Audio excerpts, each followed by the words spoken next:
Hello YouTube, this is Shirley426 and today we have a review of the Robot Damashii Gouf Custom Ver Anime. So yeah, I technically purchased this last week and I actually really like this figure. So originally on the release date I kind of went to Gundam Base a little bit late due to my other schedules, and I was expecting this to be sold out entirely, but apparently I was lucky and I was able to get one despite going there late. And I've been playing around with it roughly a week, and then it was actually much more, the figure was way better than I expected. Alright, so, first of all, right off the bat, I would like to mention that I am a little bit going to be apologizing because, number one, I never owned the original Robot Damashii Gouf Custom. Yes, there was actually a Robot Damashii Gouf Custom, the old version. I know some people prefer that over this, or some people just like to get that version still because it comes with two of those Gatling guns for some reason. Of course, other than that, I heard that figure itself has a few issues, like in terms of articulation or proportions or certain parts falling off. But other than that, yeah, mostly people go for that version because it comes with two Gatling guns as well. And number two, I don't actually own the HGUC Gouf Custom. I never owned one. I did, as a kid, I did own the no-grade version, but yeah, but that's a whole different story. So there won't be any comparisons with anything else. So sorry about that aspect. Alright, so as usual, let's go over the components. So first of all, what you get, of course, is obviously the Gouf Custom mobile suit itself. I love the overall proportions and size of it. I don't think there's anything that looks odd to me as well. Well, in terms of articulation, there are certain parts that might, kind of be weird to some people, but still, it works out. So just want to point that out. Alright, other than that, for the components, let's look at this side over here. So they do give you some effect parts. So I wasn't really expecting them to give you any thruster effect parts, but they do give you these versions as well, and these are the ones that actually have the moving with the pegs with the joints here, so that's a pretty good thing. So you get two of those, so these could be attached either to the backpack or on the bottom of the feet here, so there are these holes, or onto the backpack. So really up to you on how to use these, or if you have multiple of them, obviously you can utilize a lot of them. So, since I do own the Psycho Muzaku, I actually do have a lot of, extra thruster effect parts. Number two is that they give you these Gatling gun effect parts. So number one, you can actually use this one on its own, or you can attach this like this. So there's obviously, you don't attach the peg there, but there's actually another, you can see the middle section there that contains the peg. You can actually attach it here to make it into a much more bigger burst fire effect part. So number one, you can use these on the small 3-barrel Gatling gun. You can either use it on one of these.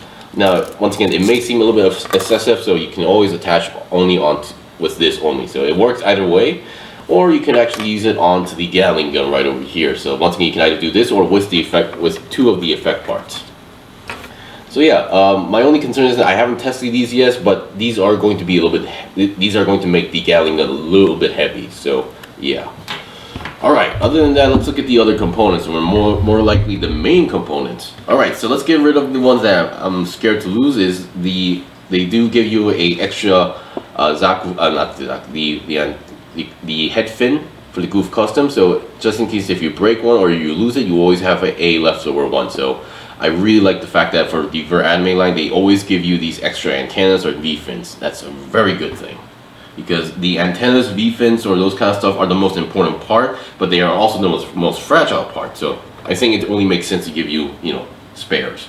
Alright, so let's get the hands. Now, currently the hand that I'm using on the figure is the multi-purpose hand, and then other than that, what you also get are 4 more hands. So obviously, if you don't want to use those hands for some reason and give it no hands, you can attach it to the rack here. But number one, we do get a standard trigger finger hand. We do get a weapon holding hand as well. These are slightly, I believe the fingers are slightly angled compared to this one. And then we get a semi-open hand and then a fully open hand as well. So really up to you on which one you want to use, but it's always good to be able to organize these like that. Alright, and then we get the 3-barrel machine gun launcher as well. So the machine gun, definitely looking good. And then we have these, this can be only attached to the right arm, the left arm to be more specific, because you have to attach this using a peg, and only on the left arm has the peg here. So I just want to point that out. And also to give the overall shield Gatling a little bit more, articulation, or the shield itself, they gave you this part that allows it to move around a little bit. So you have these two joints, so you do have a little bit more movement on the shield. So that's a pretty good, small detail as well. And then here we have the Gatling gun. Now once again, the Gatling gun can be divided. So number one, obviously the sword is inside the shield. Definitely looking good and sharp. These parts are technically sharp. There are some sharp parts on the figure itself, so do be careful, like the spikes and the V-fin. Not the V-fin, but the head antenna. I keep messing those up. And then, so here we have the Gatling gun. So getting the handle attached to the hand might be tricky, but it works. But once again, the handle does slightly pop off easily on mine, so just be careful not to lose it like that. So it is able to pop off, or that might be a better thing, so you can attach the handle connected here much more easily. Like you attach the hand first onto the handle and then you connect it here later. So yeah. And then here we have the belt for the ammo, and this part is actually rubber, so no need to worry about it breaking it off. Now the Gatling gun itself does not rotate, so don't try to force it. And if you're wondering, yes, you can actually take apart a few things. Like you can detach the shield and then detach the top section here to get the classic Gouf shield as well. So yeah, I think this turned out very nice. All right, and then finally they do give you the heat wire. So I think they might have overdone the lengths on this one, but yeah, they do give you a long heat wire. So yeah, once again, I'm not the biggest fan of wire equipment, but oh well, that's just it. That's just the way how it is. Alright, so we've seen the basics of the figure, so now the components of the figure, so now let's look at the articulation here. So being a Ver Anime, I definitely have high hopes regarding the articulation. Most of the Ver Anime stuff I have reviewed, they were all very good, so yeah.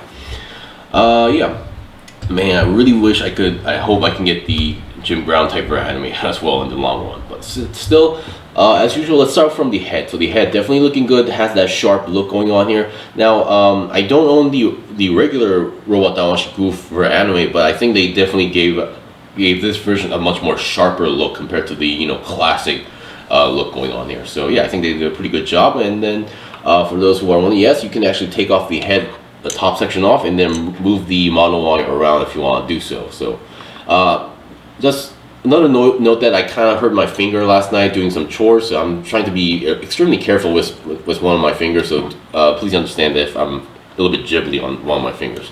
Alright, so the head, as you can see, other than the mono eye, you can rotate the head side to side, or even go 360, I believe. That is possible. Now, the going up and down motion here, this is kind of odd. So on the manual, they kind of mentioned that you can pull down the backpack like that. That was definitely an odd, function going on here, but it made it look like, now, since I don't read Japanese, I'm not really sure what it means, but they make it look like that this is like some sort of locking mechanism, so that the head can go, that you can pull it downwards like that. But I've tested it, but without the backpack going down, you can still do that. So I'm not sure what really is the purpose of the backpack itself going on there, that up and down function. You can go down, or you can go upwards like that with the neck joint. Yeah, sorry about the camera. I'm a little bit too zoomed in, so which is why it's affecting the focus. But still, yeah, the articulation on the neck is very good. So definitely exceeded my expectations regarding that. And then let's look at the backpack once more. So other than the up and down movement, we have the thrusters that are, I think they are on ball joints, which allows it to allow it to move freely. And now we have the back skirt that has the weapon storage system going on here. But once again, this is mostly meant for if you have like an extra bazooka from the other Zakus and such. So for the Gouf Custom itself, you won't be using this as well. Or you can always use that in an action-based hole connector as well. And then any of these cables here, they're not actually full-fledged plastic. They're kind of one of those rubbery plastics, so that you do have some freedom on moving them as well. So same goes for the head. All right, so the shoulders. Now for the shoulder forward and backward movement, you do have the forward and backward movement, but not through the joint inside there, but just the entire, the body part as well. So the body part allows you to go forward and backward, and then the inside joint allows you to go upwards. Oh, sorry about that. So you can see there is a joint there, so it allows you to go upwards, so you can have a little more freedom on the arms as well. And then you can go 360 on the lower arm, and then 360 on the entire arm as well. Be careful about the spikes. The longest spikes are slightly, pointy, and it does slightly hurt. And then now, according to the manual, you do have a little bit of freedom on moving these arms left. There we go. you can wiggle the arm left and right a little bit thanks to that new joint over there as well. Bend wise, you do go more than 90 degrees, but yeah, I think it's just the design that's making these two parts collide on the arm, so that's that. And then this only applies to the left arm, but you can actually rotate the lower section right over here 360. The other side, because of the heat wire effect part, this part, there's no rotation here on the lower section, so that's that. And here is that peg where you connect the shield Gatling, the Gatling gun and the shield as well. So in order to, so you attach this here, and then with this you can attach the shield or the Gatling gun as well. So it's all up to that. All right, so we've seen that, and then the shoulder arm itself, you do have a little bit of range of movement going on here. This is the way how it looks like on the inside. You can see there is this weird shaped joint, and then it's also on a ball joint, so you do have a little bit of freedom going on here.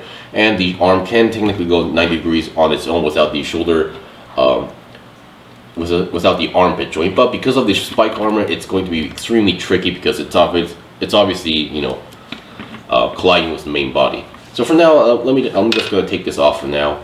And then now the main body, we have a nice ab crunch going on here, very nice as well. Although there is a gap there, which I'm not the biggest fan of. And now the top body can't go 360, but you do get some left and right movement compared to like kits. So I believe, like for example, like an HGUC Gouf 2, because of the cables, you're pretty much, the body is locked into place, so you barely get any movement. But this one, because of the cables being slightly rubberish, you do have a little bit of movement left and right, so that's actually pretty good if you ask me.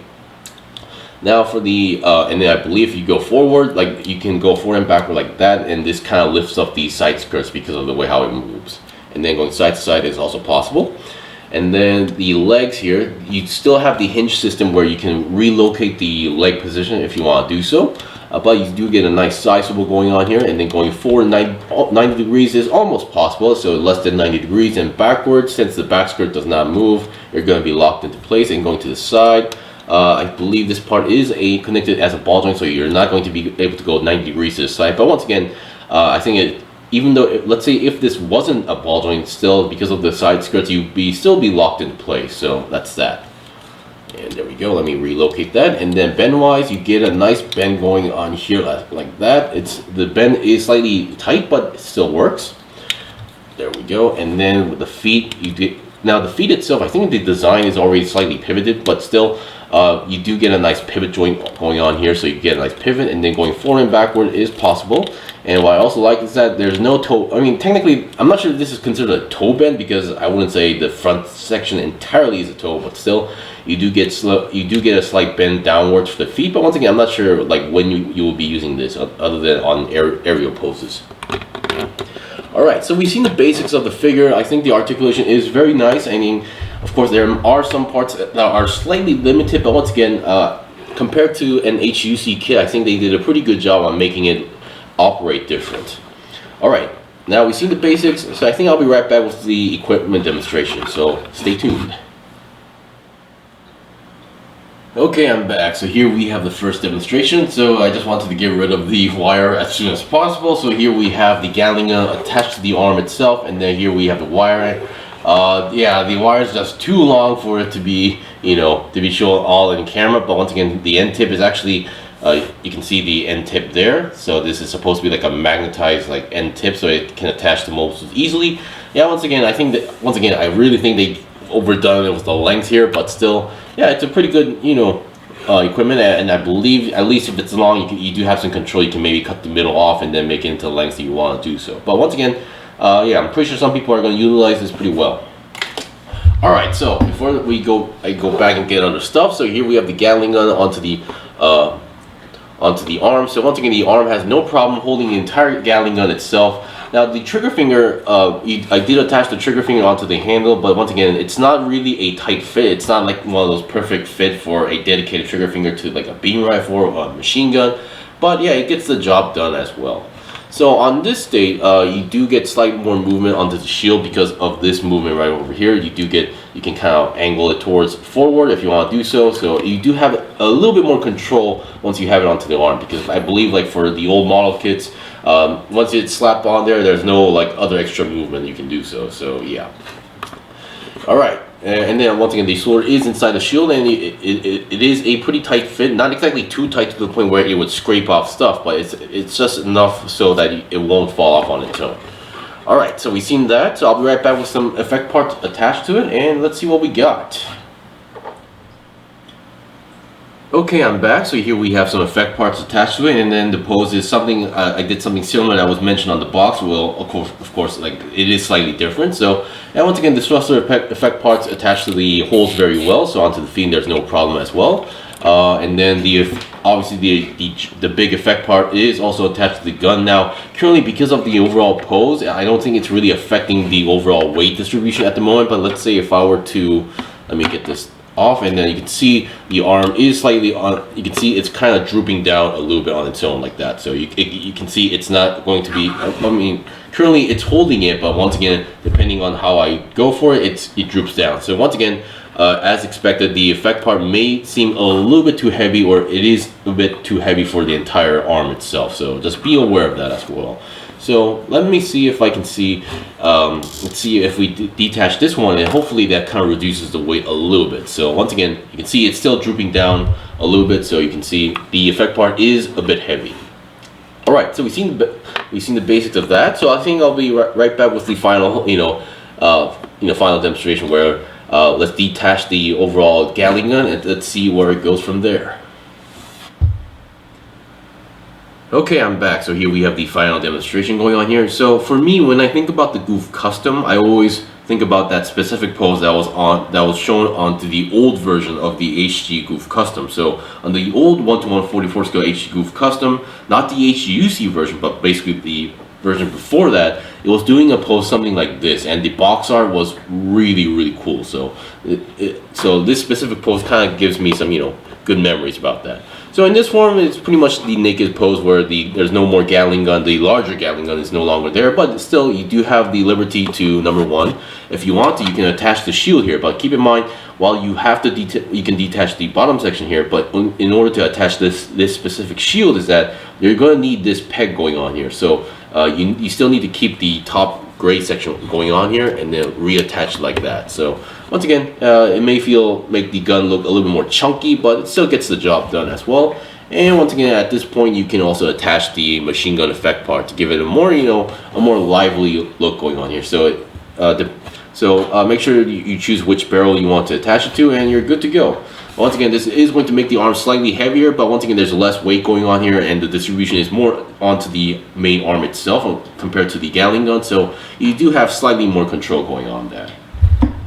And I think that's pretty much it. So once again, if you're a big fan of the Gouf Custom, I highly recommend this figure, because once again, it has really good articulation going on here. I really like the proportions, and it's just, I can feel like this thing is alive for some reason. So yeah, and yeah. Granted, there is a few odd parts going on here, but most of them can be, worked around as well. Anyway, that was pretty much it for the review. This was the review of the Gouf Custom, the Robot Damashii Gouf Custom for anime, to be more specific. If you guys got any questions or requests, you can comment below. I still have more stuff to buy and build and make reviews on, so please stay tuned. Until then, see you guys next time.